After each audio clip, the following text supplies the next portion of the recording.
I feel that my life is a perfect example. The man behind me hasn't been able to breathe on his own since 1952. But that hasn't stopped him from living a great life. Keep watching. You'll see what I mean. Hello. My name is Paul Alexander, but they call me the man of the iron lung. Shalom, Lagival undergoing praises to Yahweh, Ba'ashem, Yahushai, Ba'ashem, Rakakudash, like double honors to our apostles and elders, great millstone. Salutations to all you sincere Aki and push his word out across the four corners of the world. And as you saw from the beginning of this video, a little short snippet of this Edomite guy by the name of Paul Alexander. And he's out of Dallas, Texas. And back in 1952, he contracted polio. And from the results of that, he was paralyzed for life. So now he's about 74 to 75 years old, and he's one of the last people in the world still using an iron lung. And the iron lung machine is like a half-century machine that was forced people who went through the polio outbreak in the 1950s to be able to force your lungs to breathe. And this guy, Paul Alexander, been like this since 6 years old. So living that type of life is nothing but torture. It's terrible.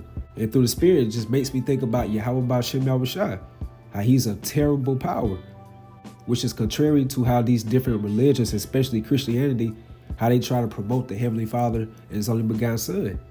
But these people really do not know the true characteristics and agendas of Yahweh Ba'ashem Yahushai. And this is Deuteronomy, the 10th chapter, the 17th verse. For the Lord your power is a God of gods and Lord of lords, a great power, a mighty and a terrible, which regarded not persons nor take a reward. So the Most High through his son Yahushua does not care about your age, your sex, what type of status you have in this society, or what nation you are from. He'll even jack up his own people like that, which are the Israelites. So how much more these other nations, especially the tabernacle of Edom? And notice it says, nor take a reward. So you can't bribe the Most High. Neither can you persuade him, buy him off, offer him some type of favor. It doesn't work like that. That's why it's stated in the book of Isaiah, the 55th chapter, my thoughts are not your thoughts, neither your ways are my ways. And through the spirit, it made me think about this Edomite king by the name of Antiochus, or some people say Antiochus, the fourth Epiphanes. And he came from the Seleucid Empire under Alexander the Greek. And I came across an article. It goes into how Antiochus Epiphanes, he's the Bible's most notoriously forgotten villain. So you think about King Nebuchadnezzar, think about that wicked Pharaoh who put much hell upon us as the Israelites back in ancient Egypt. You think about King Herod. You think about the Roman emperors Nero and Domitian.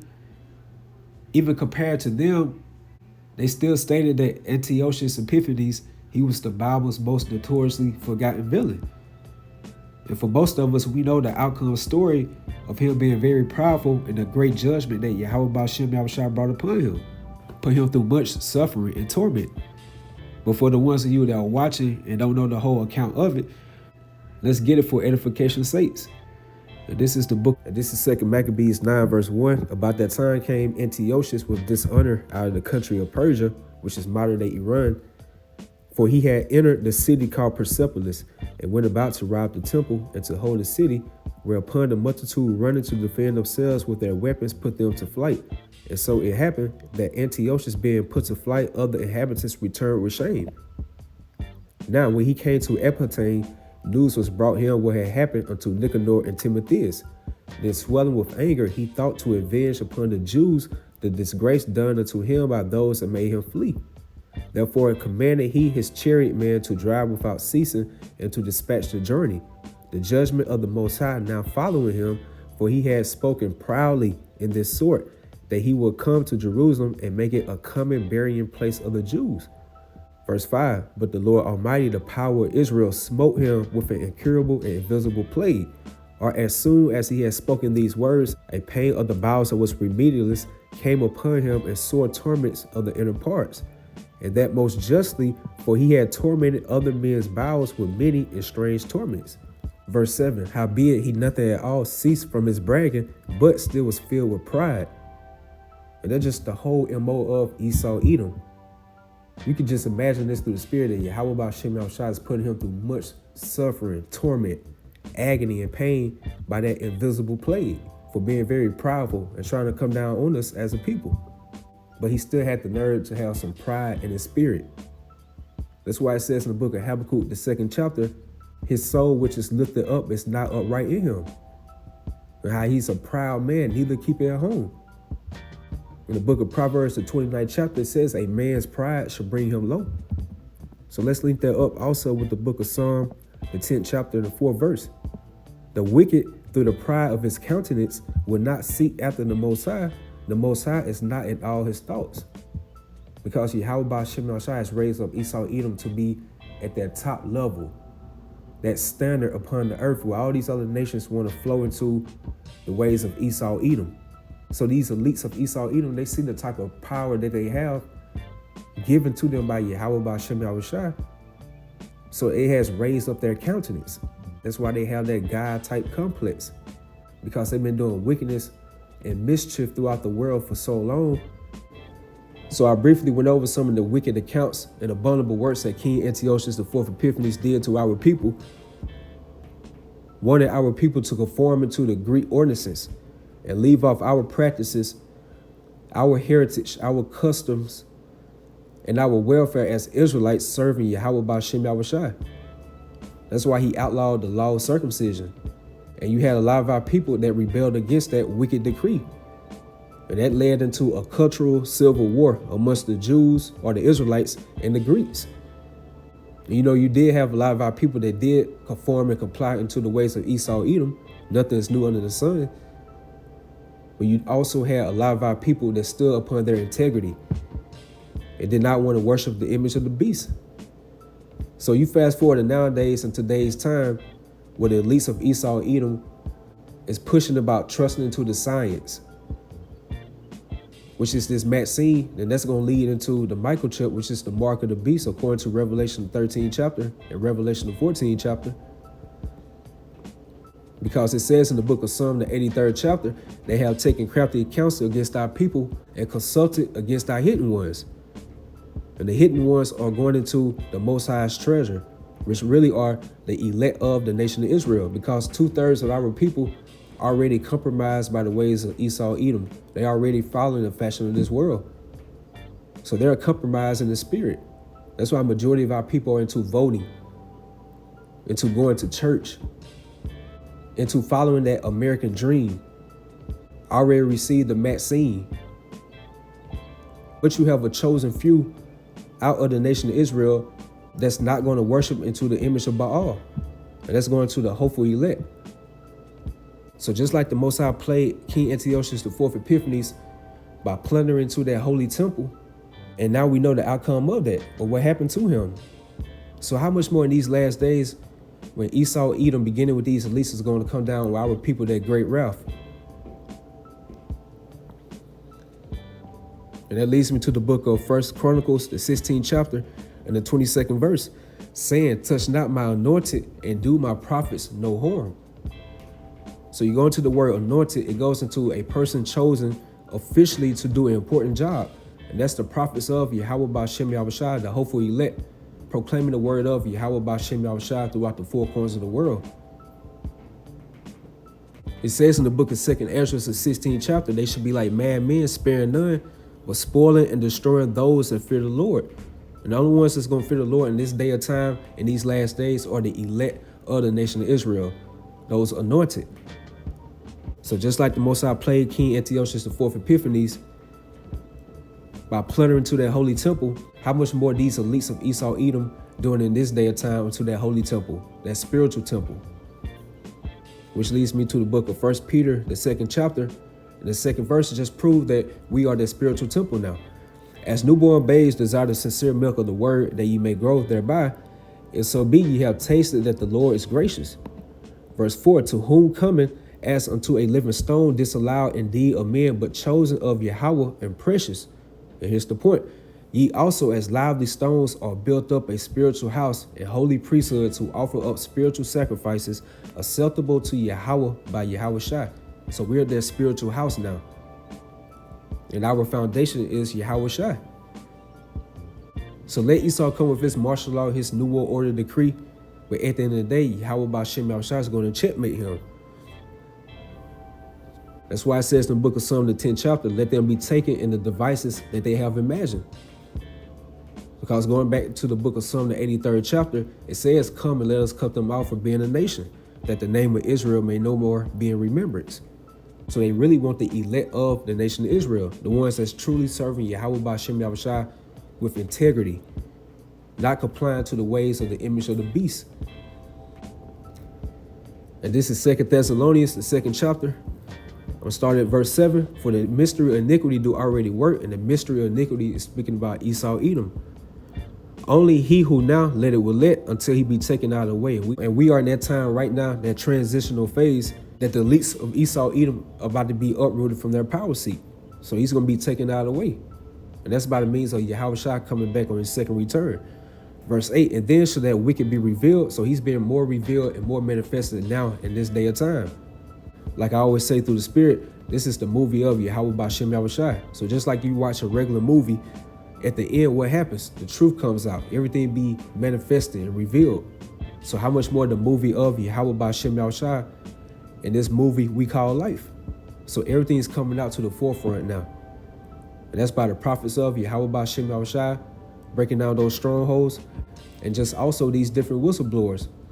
They're coming out more about these hidden secrets and agendas of the government. And for example, with the music industry, you have a lot of people coming out and bringing about the dirt, the wickedness that you had to do to make it into that Hollywood realm. So that wicked is being revealed in this day of time, in these last days.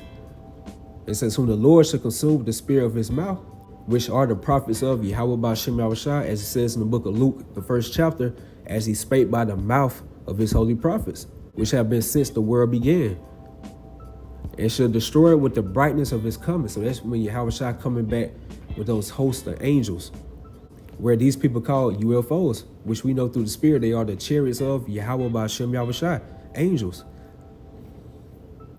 So just like when Esau got played with that curse for plundering to our holy temple, how much more that spiritual temple we try to come down with that great wrath. So it's going to be another curse that hit him, or another plague, which leads me to the book of Zechariah 5:1. Then I turned and lifted up my eyes and looked, and behold, a flying roll, which is a so-called UFO. And he said unto me, what seest thou? And I answered, I see a flying roll, the length thereof is 20 cubits, and the breadth thereof 10 cubits. Then said he unto me, this is the curse that goeth forth over the face of the whole earth. So when Yahushua comes back, according to the book of 2nd Ezra, the 13th chapter, he's going to be waxed strong with the thousands of heaven. So he's going to have a multitude of angels following right behind him to take down Esau Edom, beginning with these elites out of their power seat. It says in the book of 1 Corinthians, the 15th chapter, he should have put down all rule and all authority and power. And that's by that curse or that plague that goeth forth over the face of the whole earth. For everyone that stealeth should be cut off, as on this side according to it, and everyone that sweareth should be cut off, as on that side according to it. I will bring it forth, said the Lord of hosts, and it shall enter into the house of the thief. So that main house of the thief is speaking about America, known as Babylon the Great. That's ruled and controlled by the tabernacle of Edom. And into the house of him that sweareth falsely by my name, and it shall remain in the midst of his house, and shall consume it with the timber thereof and the stones thereof. So going back to the article I mentioned earlier about Antiochus Epiphanes IV, the Bible's most notoriously forgotten villain, and another word for villain is criminal, which goes back to crimson, which means red, and that's how you know it's talking about Edom, which means red. So just like he touched the apple of the Most High's eyes, we saw the horrible but the just judgments that Yahweh Ba'Shem Yahushua brought upon him, how much more now in these last days when Esau is trying to come down with that great wrath, it's trying to touch the Most High's anointed. And that proves that we do have that spiritual aid from a higher power. So with that, Lord willing, you all is edified, you all stay strong. Shalom. Paul spends almost every moment of his day in an iron lung, which is the only thing that's keeping him alive. That's because he's paralyzed from the neck down, so without it, he can't breathe. The machine helps him breathe by using negative pressure to take air into his lungs. This is the full story of Paul. It all started when Paul caught the polio virus when he was just 6 years old, during one of the worst polio outbreaks in history. A time which feels all too familiar with today's coronavirus pandemic. People were wearing masks, offices, schools, and most of the world was shut down. What did it feel like when you first got polio? Well, I started feeling ill and plain. I ran inside to get Mom, and she turned and looked at me, and she said, "Oh my God, not my son." Over the next 5 days, I lost everything. The ability to move. My legs would not hold me up, and then I couldn't breathe. He was at home under the care of his mom and dad, and they realized he wasn't breathing. They rushed him to the hospital, and the emergency room physician examined him and pronounced him dead. Sometime later, another doctor came through.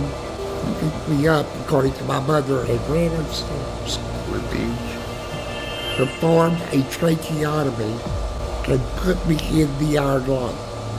This would make anyone feel like giving up. But just wait, you'll see that that isn't the case. I didn't want to die, so I continued to fight. So Paul did everything he could to get better. He fought against polio every day. It was hard, painful, and tiring. But I never gave up, and I'm not going to. 18 months later, he left the hospital and came to his residence in Dallas, Texas, but his life was never going to be the same. He couldn't play sports, he couldn't go to church, and he couldn't hang out with his friends. People didn't like me very much back then. I felt like they were uncomfortable around me.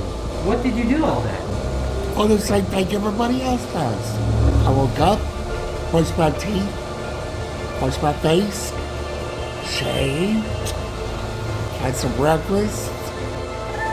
Well, I just needed a little bit of help, too. Then what would you do all day?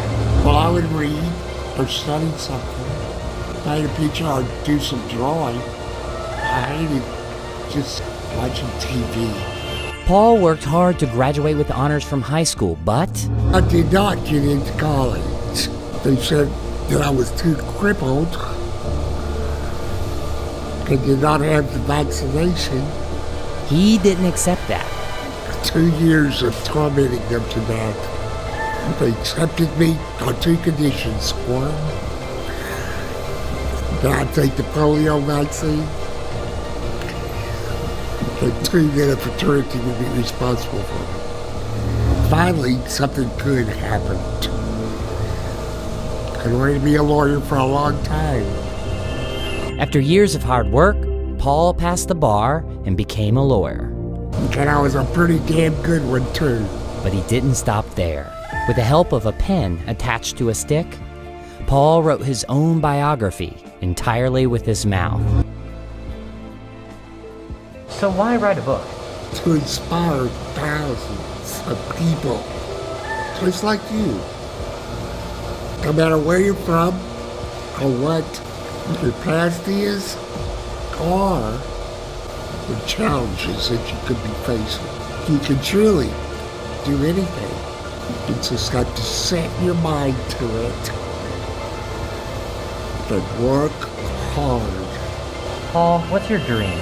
Do not let polio defeat me, but to defeat polio. Therefore, I wanted to accomplish the things I was told I couldn't accomplish,